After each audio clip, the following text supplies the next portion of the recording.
"Anakin, why do you hate me?" Obi-Wan Kenobi, his former master and mentor, rose from his settle. "I don't hate you, Anakin," Obi-Wan said softly, his voice filled with compassion. "None of us do. We're here to help you, to guide you back to the light."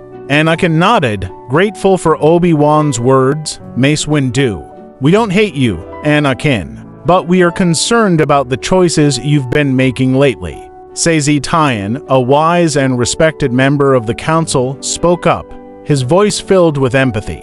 "We want to help you, Anakin," he said, his words a soothing balm to Anakin's wounded spirit.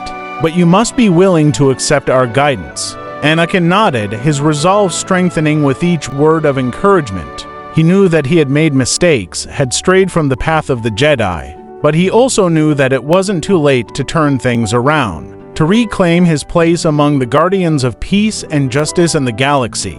And then, as if in response to his silent plea, a familiar presence materialized before him, a shimmering figure bathed in a soft, ethereal light. It was Qui-Gon Jinn, Anakin's former master and mentor, returned from the Force to offer him guidance and support. "Anakin," Qui-Gon's voice echoed through the chamber, his tone filled with disappointment and concern.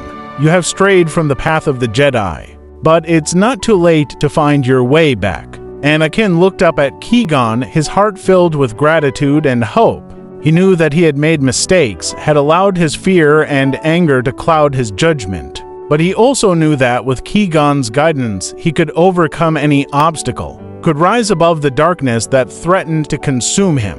Qui-Gon turned to the council members, his voice ringing out with righteous indignation. "You have failed him," he said, his words a damning indictment of their actions. "You have failed the Chosen One."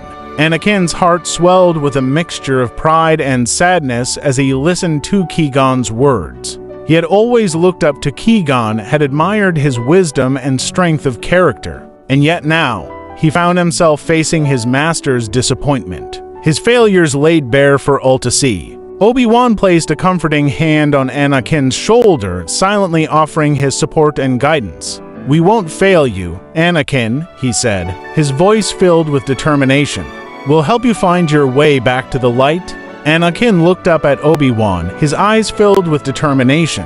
He knew that the road ahead would be difficult, filled with challenges and obstacles. But with Obi-Wan by his side, he knew that he could overcome anything, could rise above the darkness and become the Jedi he was always meant to be. And as Anakin rose to his feet, his heart filled with renewed hope, he knew that his journey was far from over. For the fate of the galaxy hung in the balance, and Anakin Skywalker, the Chosen One, held the key to its salvation or its destruction.